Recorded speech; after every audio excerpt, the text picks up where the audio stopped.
Hello, ladies. Good evening. Happy Memorial Day. Glad to see you guys here. We got a good group here. This is a nice, solid group of girls showing up tonight. So I'm glad that you guys all could make it. And we're super happy to have tonight as our mentor, for our mentorship call. We have Laurèn Schiek is here. And she is from Wisconsin originally, so she's a Midwesterner. She played her college ball at two different schools. She started out at Santa Clara, which is in California, and then she moved to Abilene Christian, that's in Texas, right? Yep. Yeah. Okay. That. She pitched at both of those schools, and we're really excited that she is here to talk to us. So, Lauren, go ahead, take it away. Introduce yourself to these girls. Hi guys, it's great to be with you guys, and I appreciate you guys taking the time to jump on this call tonight.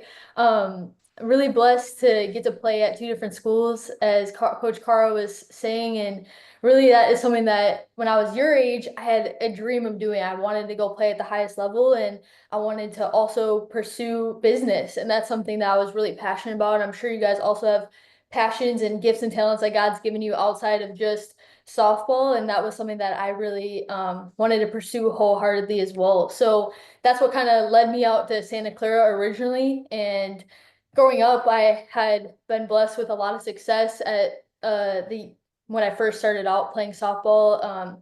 We won national championships, state championships. Like it was kind of winning was the norm. Like we didn't go seasons with a loss. And so then getting to college, I had a different experience that was a little bit more challenging in that route, but I also learned so much through that as well. But through it all, what I can truly say is that like through the wins, through the losses, like through all those things that you guys are going to experience throughout your career is like what has helped me the most is just maintaining my relationship with Christ and keeping that at the center of everything that I've done. Because really like you can have really high highs, you can have really low lows in life, but when you have Christ at like the center point, like it just keeps you at peace through it all. And it also allows you to go out and play fearless, just like fearless fast pitch.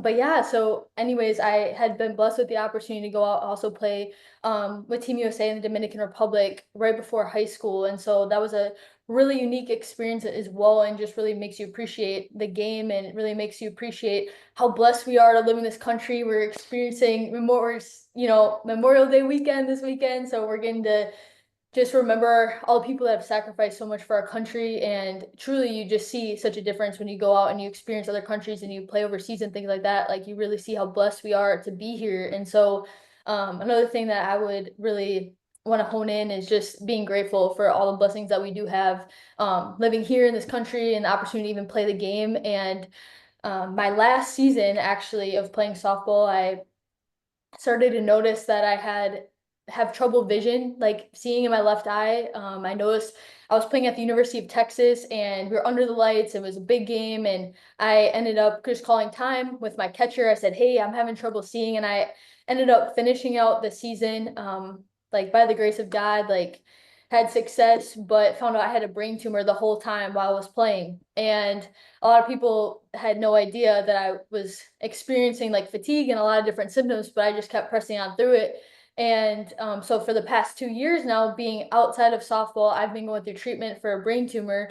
And after 6 months of treatment, I miraculously had my vision restored completely, like truly by the grace of God.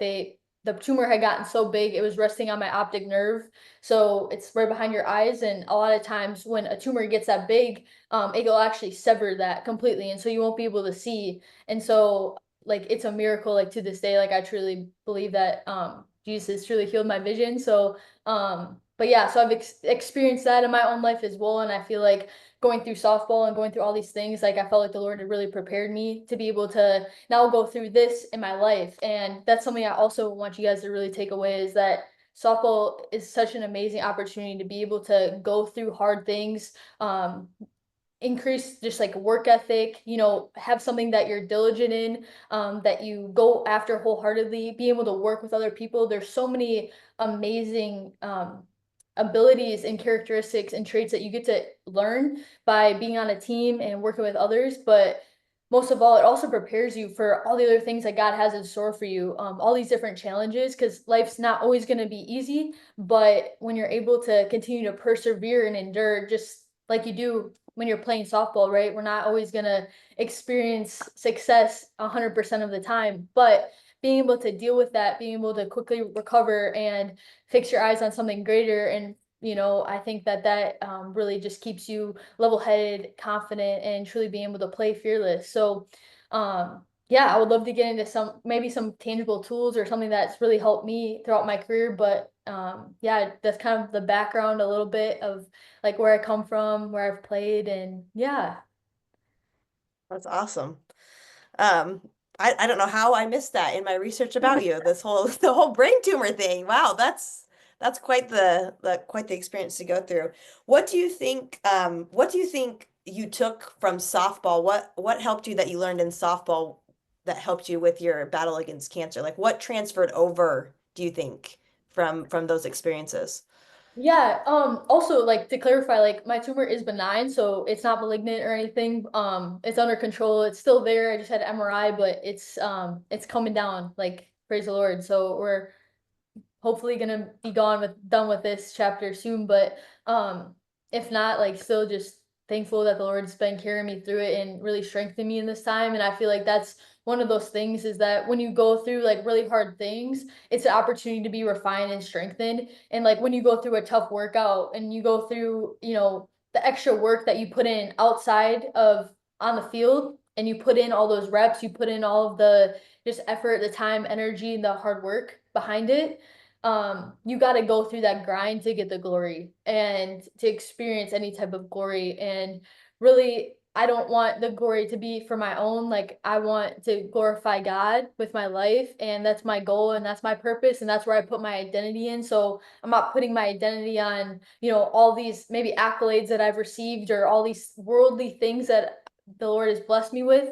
But really, like, I want to just deflect that and give that to the Lord because He's given me the opportunity to even go out there and even play and to even endure all of these things. And I would say for you guys too, like God didn't give us like a spirit of fear, but He gave us a spirit of power, of love, and of sound mind. And that's really what came to mind just thinking of Fearless Fast Pitch is that He gave you confidence and you can have confidence in Him. You don't have to just rely on your own strength. And I feel like a lot of times, like we go out on the field and we've put in all the work, we've put in all the reps, so we can just go out and be confident in who God's created us to be. And He's given you guys all unique gifts and talents. So I would really hone in on what specific talent has the Lord given me? How can I maximize that? How can I be the best at that one thing? It obviously it's amazing to be versatile. I hit as well, so I pitched and I hit for a lot of my career, but I would say master your craft and work at that with all that you have. Go after it 100%. And you never want to look back and say, I could have done more. Like I would just say, put 100% of your eggs in that basket and do all that you can to be prepared. So when you get up for that big moment, when you're on the game's on the line, you want to be the one that says, yeah, put me in, coach. I want to be up there. Put me in the game. Like you want to have the ball in your hand, because you're prepared, but ultimately your confidence isn't in what the result is. Your confidence isn't in, or your identity and your purpose isn't in the result. It's a blessing when you're able to dominate and conquer that. But for me, like having it in Christ, like I can go out there fearlessly because I know that at the end of the day, this doesn't define me. It's a blessing in my life, but and it's something that I'm going out there knowing that I've prepared for this opportunity. So you guys can experience that freedom in that too. Yeah. We talk about that a lot in the Fearless Warrior program, right, ladies? Where your identity is more than softball and that you need to have other parts of your life that are important as well. And so that's great that you found that in your faith, that's something that anchors you. And we all need to find those things that anchor us for sure to help us both on and off the field to be the best that we can be. So that's awesome. You talked a little bit about in high school, and I think most high level athletes can relate that when you're younger, you like were the best all the time. You're always winning. You're always, reaching these goals. And then you go to college and it just ups the ante that much more. So what was that transition like for you going from high school where you're like the big fish in the little pond going to California, which is like, a huge softball state and playing at a school, and all of a sudden being in college, like what was that transition like and how did you adjust to that? How did you cope with that? Yeah, it was such a blessing too to have the opportunity to go out there because I know that at the time when I was getting recruited, it was really hard to get those looks to even be seen to go out that way. And getting out there, I just really prepared. Like that summer, I would be just training every single day, and sometimes you have to also sacrifice a lot of other things so that you're able to focus on your goals and stay focused on, what's at hand. And so for me, like throughout high school and things like that, like I wasn't going to the football games or whatever. I was just working in my basement, just training, pitching reps into a tarp into my basement. Like that's really how I started. And from you could say like humble beginnings, truly like just throw into a tarp, like by myself. And because I knew that that was my goal. And so sometimes you do have to make those sacrifices, but I do feel as though it had paid dividends for me. And getting to go out there and play, I was definitely prepared. Like physically, like I came in doing great, and I ended up just having some really tough injuries throughout my career that really were hard, were challenging, but also strengthening in a lot of ways mentally because I felt as though being able to persevere through those things and it humbles you in a way that you really appreciate things a lot more as well. So I got out there and I ended up overtraining a lot, and due to that, not having enough rest and things like that, I ended up fracturing my shins. So coming in, I was on crutches and a lot of things like that that had happened that had transpired. But again, like the opportunity to overcome those injuries and just keep persevering, like that's just going to make you stronger in life. That's going to make you stronger, obviously, as a competitor and as a warrior on the field, but also just life in general, because we're all going to face different challenges, but it's how are we going to respond to those things? How are we going to overcome them, keep battling through and fighting through it? So yeah, getting to play out at Santa Clara was a huge blessing. It's great to see that they made it to the NCAA tournament this year and great to see that for the program. And I had multiple coaching changes in my time there as well. So getting to learn under different, yeah, just a bunch of different coaching styles. So that's a blessing too. And getting to learn and how to work with different people, getting to learn how can I, make the best of the situation that I'm under? Like, how can I develop these relationships with my coaches or my teammates, and how can I get the best out of my teammates and those around me, and just be a light, in any way that you can be. And getting with COVID, I was able to get a year back of eligibility. So that's what brought me out to Texas. So I was able to get my master's there as well. And I would say the biggest thing is like no matter where you're at, whether you're playing like if you're in the Midwest, whether you're playing down south, wherever you're playing, just be the best that like you can be. And I would say like don't let that maybe there's a ton of talent around you. Like don't let that you want to be around the best because that just makes you better and just continues to elevate you by training with the best. So I would say don't get intimidated by that, but you can respect the talent, but also be elevated by that. And you want iron sharpens iron, so you just want to continue to be sharpened by the best people around you.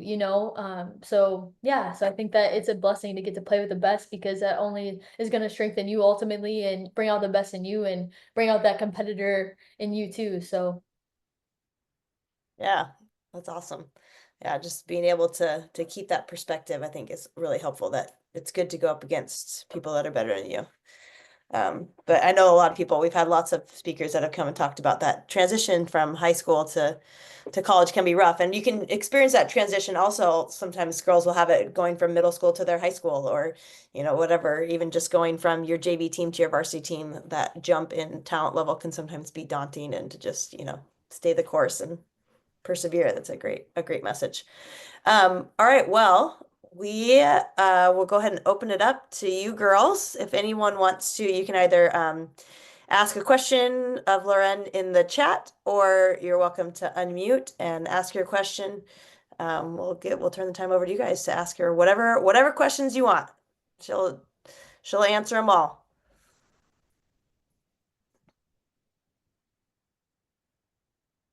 What do you got for her? Oh, Andy, you got your hand up. Go ahead, unmute. What's your favorite Bible verse? that's a great question. Well, I wouldn't say I really have one right now, but um I've really been the verse that I stated was 2 Timothy 1:7. For God has not given us a spirit of fear, but of power and love and sound mind. And so that's one that really came to mind as I was just thinking about fearless fast pitch. But another one, it's a whole chapter of Isaiah 41. And it just talks about Isaiah 41:10 specifically, is something that I've really been anchoring in and honing in on throughout my treatment for my brain tumor. And it just talks about how the Lord's going to strengthen you and uphold you with his righteous right hand, and how he's going to continue to just, he can be our strength, when we feel weak, like he is always strong. And that's something that's also been really helping me throughout this time in my life right now. So if you ever feel weak, we can just seek the Lord and ask him. And truly, like, he's going to give us a strength that is not even of this world. Like, he's going to help us through it and continue to carry us through it. So Question. Katie asked in the chat, what's your favorite food? ooh, that's a good one. Have you ever had an acai bowl? There you go. The smoothie bowl? Those are really good. Those are really good. Sophia asks, what made you start to play softball? So how'd you find softball? Yeah, that's a good question too. So I actually played baseball when I was little, and the boys were starting to get way stronger than me, and so I was competing with them, but it got to a point where my parents were like, it's time to play softball. So I had to switch over. They were starting to get a little too strong for me for me at the time. So yeah, What that's age was that? How old were you when you switched over? I believe it was like 11, around 11. So I played baseball for a couple years when I was younger and then made the switch over. That's awesome. Yeah, it didn't used to be as available as it is now. Ah, it's It was a great. lot smaller. All right, Chloe, you got your hand up. Go ahead and unmute. How did you just remember to have faith in Christ through all your injuries? That's a really good question. I would say that it really just comes from seeking him in prayer, just asking the Lord that, Lord, would you just help me with this? And just come to him with a open heart, and just really, it can be a simple prayer, and just really developing that prayer life. And then secondly, something that I always carry with me, no matter if I was going to play in California or Texas, wherever, I would always bring my Bible and really just have his word by me all the time, so that I can refer to his word, as I know that it's a truth. And sometimes our thoughts can get, sometimes we can have negative thoughts, but when we seek the Lord's word, like, it's true, and it can speak life into us. And so I am so encouraged by that, and knowing that I can get a strength from God's word. So I would say the biggest weapons that you can have is seeking the Lord in prayer and then reading his word. And a lot of people don't even know that you can tap into that. And once you do, man, it's amazing what God can do in your life. And he's got amazing plans for you, Chloe. So just keep leaning on him. I'm telling you. So, all right, switching gears a little bit, but Katie asked, what kind of car do you have? I have a Cadillac XT5. Okay, so that's her car. Caitlin and Cassidy Scott are asking, how did you get so good? So what was the key to your success, do you think? Well, I think the Lord really can bless us with a talent for, different talents like that he's given us. And so I think it's up to us at that point to steward those talents by just working hard and truly just, maybe if I was on a team, like if I wasn't the absolute best player, I would just outwork them. I would out hustle. I would just put in more reps, and I would just train as hard as I could. And I would even encourage you that if you're on your team and you're not the best player right now, who's to say that you can't be, So just keep working hard. Like, just put in the extra work behind the scenes when nobody's watching. Like, I would also encourage you to think about, okay, what is it? Am I hustling like when nobody's around? Am I working hard when no one's there? Or am I just kind of going through the motions? And I would really too, if you're having trouble with that, I would just ask the Lord that he would give you just tenacity, that he would just give you a passion and more drive and more strength in that too, because he's given you this talent for a reason, this passion and this desire to be great at softball for a reason. So how can you steward that the best? And I would say just put in the work because you're not going to get better just by sitting there doing nothing, you know? So just keep working hard and putting in those extra reps when nobody else is, and that's going to really separate you. Yeah. That's I think I just saw a quote. I think it was Tom Brady. I think it was a Tom Brady quote that was like, talent really doesn't matter that much. Like what's way more important is the work that you put in. And that's we always think, oh, I'm not good enough. It's like, well, you also just need to be willing to do what it takes to be better. So, So true. um, Sophia wants to know if you play any other sports. I did. Growing up, I played basketball as well, but I once I got to high school, I really just focused on training. So I would do um high speed treadmill training a lot throughout my off season. And so I got up to like over 21 miles an hour, just like doing sprint training a lot and do some weightlifting as well and running and things like that. So I really focused on pitching, hitting, and then like skill work like on my own. And then in the off season, and then I also did like cardio and weights. So like between all those avenues, I really just focused on how could I become the best athlete. I also did a lot of like agility and things like that.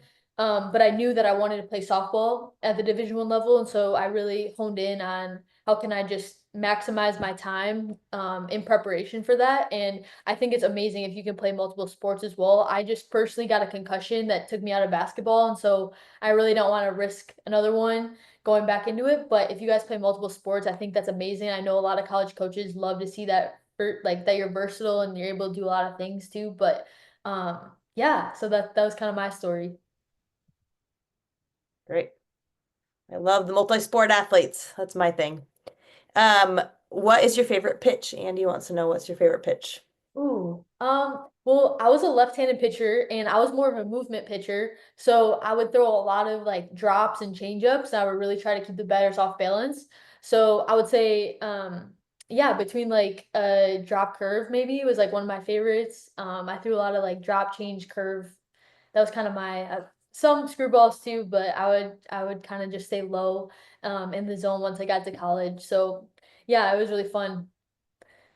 What was your best pitch to hit? What were you hunting out there? Well, once I got to college, I pretty much was just thrown just outside, like low. And so, or if I was going against, I remember we played UCLA, and so I actually got to hit off of Rachel Garcia at Oh, the, that's awesome. and so I knew everything was just gonna be up. So I'm like, I'm just gonna tomahawk this thing. Like, I don't care where it is. Did you slap from the left side if you're a lefty? I did in high school, and then once I got to college, I really didn't. And then I ended up breaking my hand hitting in practice. And so then my senior year, I wasn't able to hit anymore just because they wanted me to Yeah, like don't it, break your hand again. it was my pitching hand too, so that was really Oh unfortunate. man, your coach Yeah, is kicking himself. yeah, right. That's But funny. yeah, so they know what All they're right. throwing. They know what they're throwing. Like they already got you kind of scouted out before, so if they know Yeah. you like the outside, you're probably gonna get that. So just be ready for that. What happened against Rachel Garcia? Did you hit her? Actually, I did, but I flew. Well, I hit like a line, like a one, like a liner, but it bounced like right before deep in second baseman, got me, boom, out. I was like, Ah, hey, shoot. I need to play. That was a nice hard hit. I'm gonna take it. That's hey, this is a Yeah, hard enough sport. We don't need yeah, to exactly. dwell on making it harder. Right. Chloe, you got another question. Go ahead. How did you like push yourself to train? Yeah, Chloe, that's a good question. I would say that the biggest thing is you have to think about your goal. Like, what is your goal? Like, do you because if we only train when it's easy, then we're not gonna like we have to do things that are hard when we don't want to do it, you know? And I think that's part of just growing in like mental toughness too in a way. So I would think what's my end goal here? Like I want to be the best that I can be. So if I want to be the best that I can be, I have to know that I'm gonna have to do things that other people don't want to do, and maybe I don't even want to do it. So I'm just gonna have to push through that mentally and just know, hey, this is my goal. I'm committed to this and I'm gonna get this done no matter the cost. And I think a lot of times too, like just if you ask the Lord, Lord, help me get through this, help me stay diligent, help me be committed, you know, and that's something that the Lord can also help you with, in my experience. But I would say I just had a goal in mind. I knew what I wanted to accomplish, and I knew that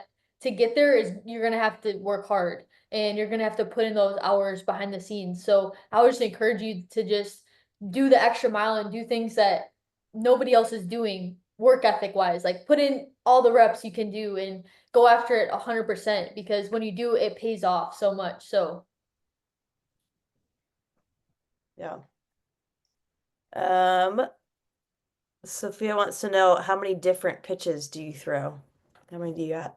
yeah, so I threw a big repertoire between before getting to college, and then once I got to college, I kind of refined them. But in high school, I was throwing fastball, changeup, drop, screw, curve, and a rise ball. But then once I got to college, I just kind of focused more on like fast change. Well, not even really fastball. I was really just throwing like drops, curves, changeups, and just kind of mixing it up that way. A little bit of screwball for the outside corner, but for me. But yeah, I think if you can really master like those pitches and you're able to pinpoint them, I think it's super valuable just being able to pinpoint your pitches and know exactly because we have all the spray charts like once you get to college. I did too in high school, but like at the college level, like you have so much statistics, you have so much to work with, you have the heat maps of everybody that you're playing, so you really know um the type of batters that you're facing, you know, where their, you know, hot spots are and things like that. So just being able to pinpoint your pitches and know how to make them break as sharp as possible and things like that were huge at the college level because you're facing, you know, great competition. And so if you're putting anything over the plate fat, like it's probably going to be out of the park. Like there's not very much room for error. So I would just say like working on like any type of consistency with all your pitches in precision in that is like a huge asset. Great. What was this is my question for you. What was your like reset routine? Like, let's say you're pitching someone, hits a home run, or, you let in a run, or you walk somebody. What did you do to reset yourself when something negative would happen as a pitcher? Yeah, that's a great question. And I think physically too, I would have a physical reset and I would take a lot of deep breaths. So this is something that I really started working on once I got to college. I did a little bit in high school, but I really needed to have a different type of level of focus because in high school there was a little bit more margin of error. And so um they'll make you pay if you put, like I said, a pitch fat over the middle. Like there's really no room for error in that regard. So being locked in every single pitch is so vital. And whether you're a hitter, pitcher, whatever position you play, every single pitch matters, you know, because it could be that one pitch that say you're at third base, it's that one pitch that you're mentally not on, that the batter actually hits to you, and then you're not ready for it or you're caught off balance, you know? So the biggest thing is how can you stay mentally locked in? And I think for me, like I would be praying throughout the game, but I also would be breathing and just like focusing on like breath work. I think that was huge for me. Just relaxing. And I would also grab some dirt and I would just have that kind of as a reset. I would have like a rosin bag as well. But I would just kind of scoop up some dirt and like physically like drop it, just be like, that's reset, like this is a new one. Just so I would also have my mind, body, everything like connected, knowing that like, hey, wipe that away.